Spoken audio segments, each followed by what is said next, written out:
Carolina do Norte e Pensilvânia lidera em Nevada, Arizona e Michigan. Eita, danou-se. Assim, o republicano volta à Casa Branca conquistando 277 delegados no colégio eleitoral e derrotando a democrata Kamala Harris nas eleições que se encerraram, melhor dizendo, ontem, tá bom? Então, Donald Trump aí a um passo de voltar à Casa Branca. O professor tá chegando pra falar, rapaz, que hoje tem debate da OAB aqui na Rádio Cidade. Ainda tem mais, viu? Porque Gustavo Gouveia anunciou que já tem 20 deputados para a disputa da primeira secretaria da Alep. E João Campos leva o PSB para apoiar Hugo Mota para a presidência da Câmara dos Deputados. Quem fala sobre tudo isso é o professor Marco Aurélio Freire. Bom dia, professor. Bom dia, ouvintes da Rádio Cidade. Bom dia, ouvintes do Café Forró e Notícia. Bom dia, meu amigo Lucas Medeiros. Lucas, hoje os olhos do mundo inteiro estão voltados para um único lugar: os Estados Unidos da América. É que é mais um dia de eleições na maior democracia do mundo, mas com costumes que deixam qualquer brasileiro confuso. A gente fica assistindo aí os jornais, as notícias, né, as rádios falando, mas o sistema americano em geral é bem confuso para nós brasileiros e faz muito sentido ser confuso mesmo, porque é cheio de coisas que nós já superamos muitas delas há muito tempo. Eu começo, por exemplo, pelo dia da votação. O dia da votação lá é na terça. E detalhe, não é um dia especial, não. É dia de trabalho, dia útil, e muita gente nem consegue ir votar. Não tem lá nenhuma licença especial para ir votar, não. E, é claro, o voto é facultativo, mas isso não quer dizer que as pessoas não têm que se registrar. Elas se registram, mas podem nem conseguir ir votar, porque é um dia de trabalho normal.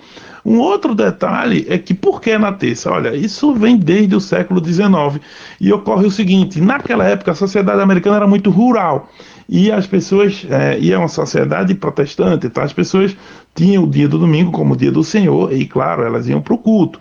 Então, tirar as pessoas de casa para ir votar era um problema, porque as cidades eram pequenas, eram vilas, e os centros de votações se davam apenas nas cidades grandes ou nas capitais dos estados. Então você tinha que sair de carruagem, de cavalo para chegar lá. E aí perder o domingo, dia do Senhor, nem pensar. Na segunda também não dava pelo mesmo motivo, porque você tinha que sair desde o domingo para chegar na segunda no centro de votação. Então jogaram para terça, as pessoas iam para o culto no domingo. Na segunda-feira saíam a cavalo, carruagem, para chegar no centro de votação lá na terça-feira. Detalhe, hoje, tempo de internet, tempo de rapidez na locomoção, continua a tradição de manter na terça-feira o dia principal de votação.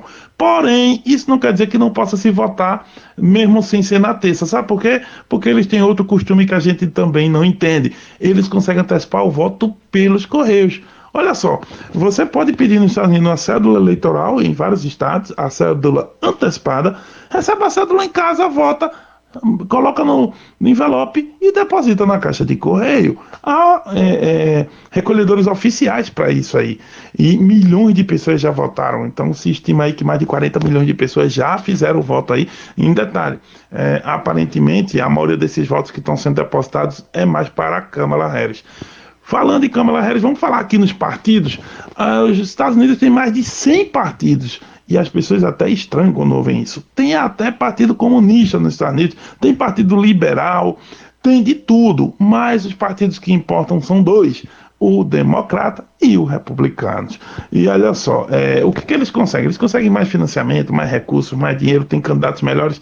E lembrando, lá não tem horário de televisão gratuito, como a gente tem aqui no rádio e na TV. Eles têm simplesmente que pagar para veicular qualquer coisa na televisão. Isso é muito caro. Então, os partidos mais estruturados são esses, e os que conseguem disputar no colégio eleitoral. Outra coisa inusitada é que é possível vencer a eleição nos Estados Unidos e perder. Olha só, estou dizendo o seguinte: você pode ter mais votos nos Estados Unidos e não levar a cadeira de presidente para você. Você pode perder, sabe por quê? Porque o voto é lá pelo colégio eleitoral. Isso, inclusive, ocorreu ultimamente. O Donald Trump, que foi presidente vencendo a Hillary Clinton, ele perdeu para Hillary Clinton no voto nominal, mas venceu no colégio eleitoral. Bom dia, ouvintes da cidade. Bom dia, ouvintes do Café Forró e Notícia. Bom dia, meu amigo Lucas Medeiros. Lucas, há muita movimentação política ocorrendo, tanto em nível nacional quanto no nível local.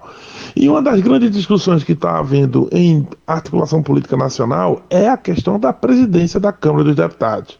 É bom lembrar que vai haver essa eleição lá em fevereiro de 2025, que é quando os deputados vão voltar aí do recesso que eles têm direito. Eles voltam do recesso e já fazem a eleição. Bem, já há um grande favorito, na verdade um super favorito para essa disputa, que é o Hugo Mota. O Hugo, ele é um deputado do Partido Republicanos aqui da nossa vizinha Paraíba. E é o super favorito porque ele conseguiu o apoio de Arthur Lira. Numa grande reviravolta, o Arthur Lira acabou anunciando apoio a Hugo Mota e deixou de lado o seu amigo pessoal, o Elmar Nascimento, que é filiado à União Brasil, lá da Bahia. Com essa manobra, com essa movimentação, o Hugo Mota conseguiu garantir várias legendas importantes no seu entorno. Entre elas, as duas principais do país, o PT do Lula e o PL do Jair Messias Bolsonaro. Depois disso, ele já conseguiu o Podemos, conseguiu também o MDB, o PCdoB, o PV, e tem uma série de outras siglas chegando, inclusive há articulações em torno do União Brasil, que é o partido do Elmar, o seu principal adversário. Agora, além deles, o PDT também está tentando chegar, né, e se aproximar do Hugo Mota, mas um partido que realmente já fez esse movimento é o PSB. E quem fez esse movimento dentro do PSB foi justamente o João Campos, prefeito reeleito do Recife.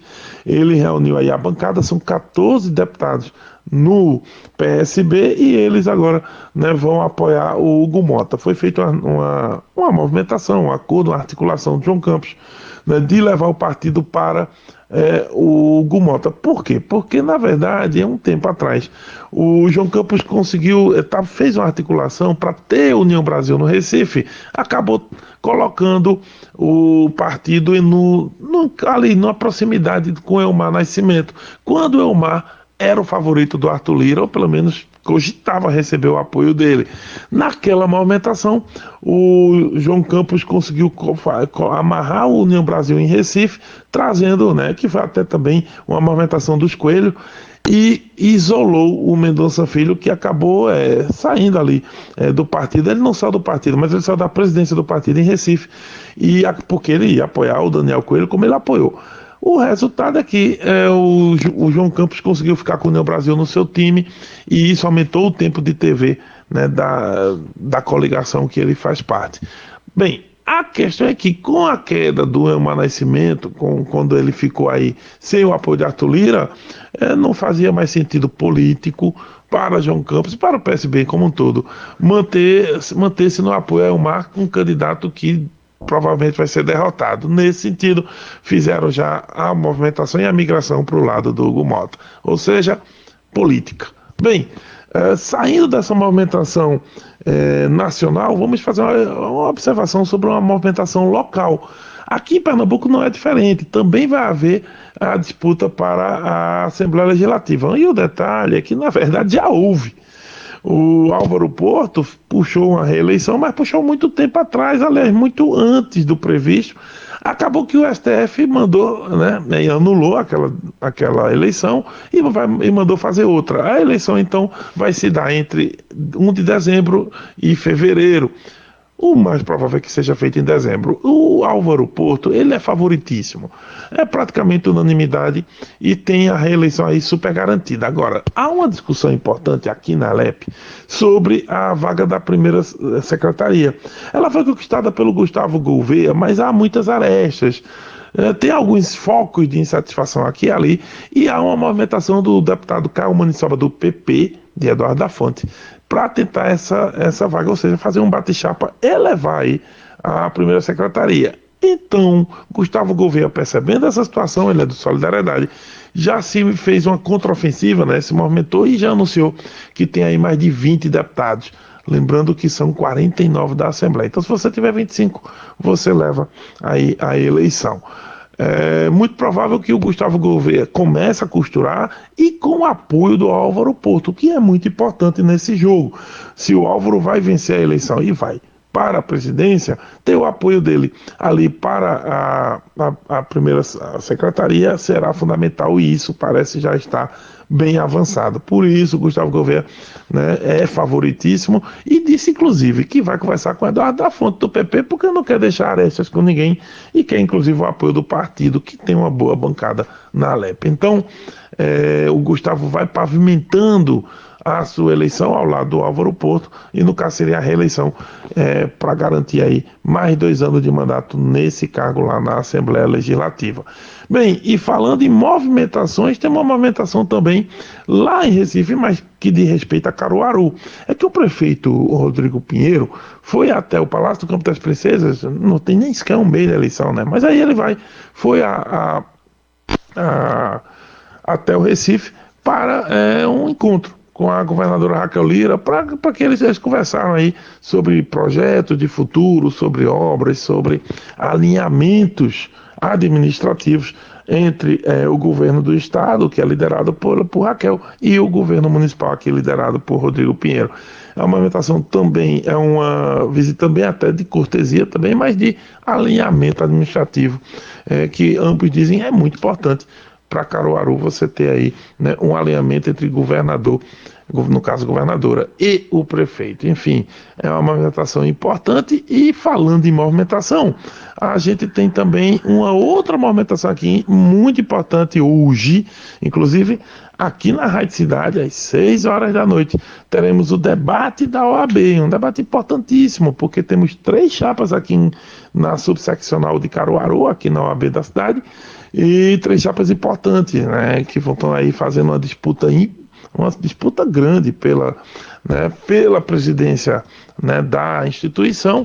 E o debate 6 horas da noite a gente vai ver como que estão os candidatos, quais são as propostas, o nível e o ânimo de campanha. Os candidatos aí são Ranieri Coelho, que está pela situação, mas também o Felipe Sampaio, que é ex-presidente, e o Jean Grunberg, que vem pela oposição. Então é uma disputa interessante, 2 chapas aí questionando a situação, a chapa da situação também, e enfim, eles têm aí os argumentos. Vamos esperar aí para ver como é que vão sair os argumentos, como que vão ser as propostas, o ânimo o ânimo das campanhas, enfim, tudo isso logo mais às 6 da noite no debate. Aliás, o pré-debate já será a partir das 5 da tarde, imperdível, né? E eu volto amanhã com mais comentários, se Deus quiser. Zap Zap da Cidade. No Zap Zap, no Zap Zap. O ouvinte participa pedindo músicas, falando sobre seu bairro. O telefone que mais toca na cidade. 998780997. A gente não tem mais tempo pra nada.